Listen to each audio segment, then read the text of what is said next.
की आवाज काली पजू भय लोटड़ा ऊपर जावे घास। कबीरदास जी कहते हैं कि अपने धन दौलत पर अधिक घमंड मत करो। कबीरा कहा गर्वियो, गर्वियो मीन्स गर्व करना, अहंकार करना। ऊंचे देख आवास, अपने घरों को, ऊंचे घरों को देख करके बहुत अधिक अहंकार मत करो, क्योंकि यह सब क्षण भंगुर है, नष्ट होने वाला है। काल ही पर्यो भूमि लोटड़ा, जब काल अर्थात मृत्यु आएगी तो आपको पृथ्वी पर, भूमि माने पृथ्वी, पृथ्वी पर ही लेटना पड़ेगा और उसके ऊपर घास जमाएगी। जब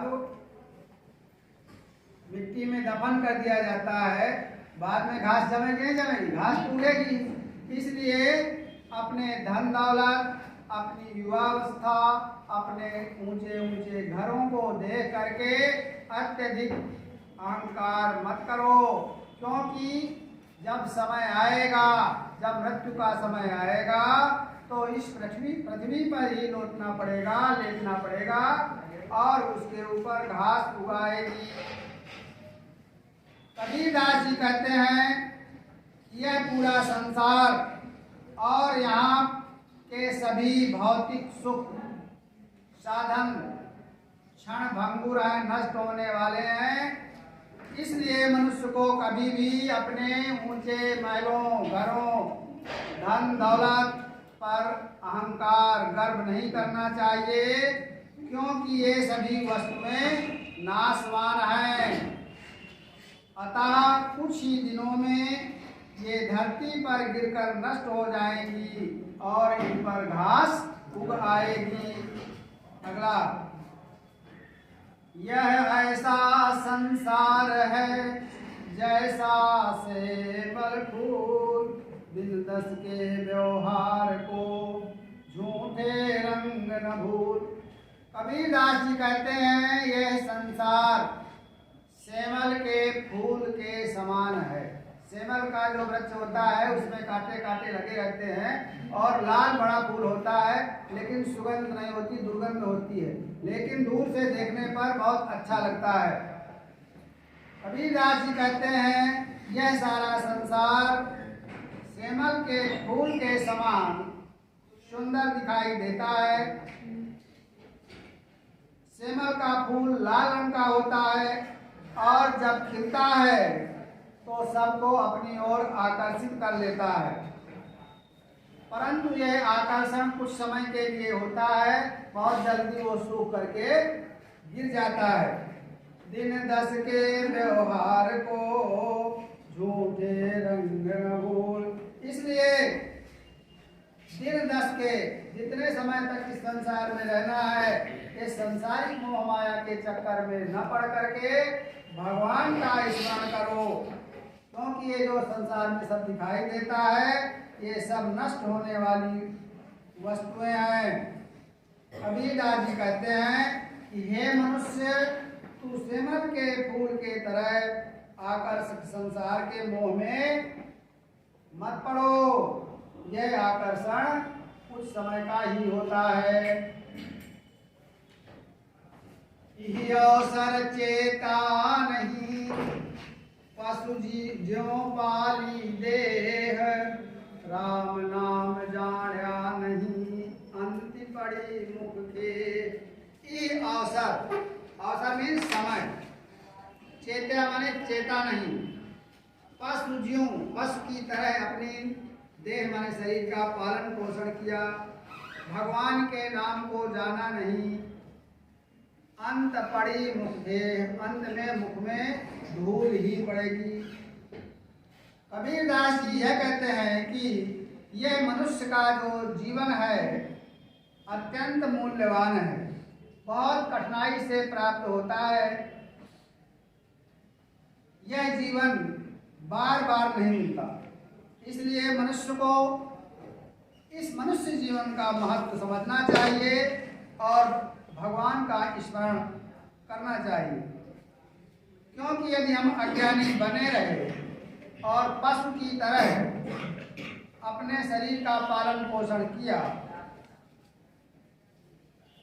इस सांसारिक भौतिक वस्तुओं की पूर्ति में ही लगे रहे, तो अंत में भगवान की भक्ति के बिना मुख में धूल ही पड़ेगी और कुछ हाथ नहीं आएगा।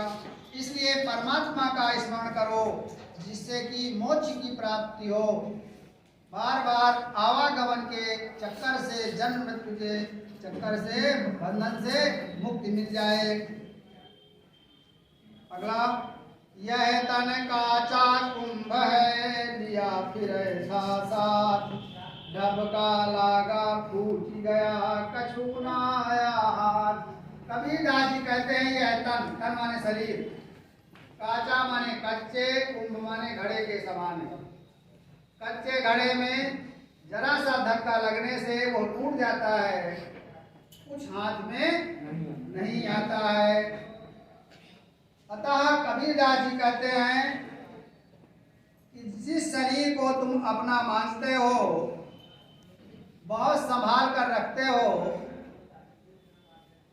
वह शरीर कच्चे घड़े के समान है,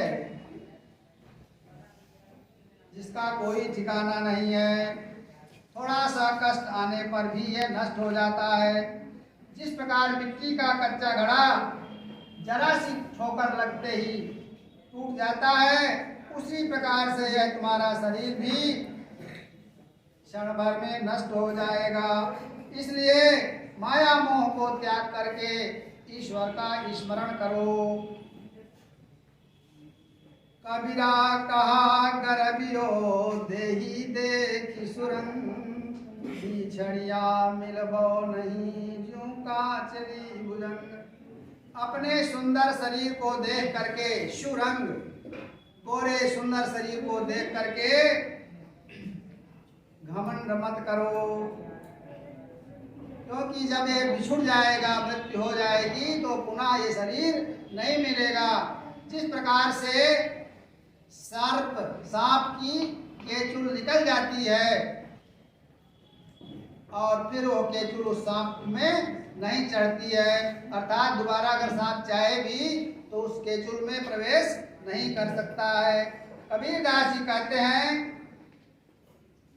कि हे जीव, तू बेकार में ही इस अपने शरीर की सुंदरता पर घमंड करता है, क्योंकि यह तो तुझसे इस प्रकार छूट जाएगा जिस प्रकार सांप के शरीर से उसकी केचुल निकल जाती है और फिर पुनः उस पर नहीं चढ़ती।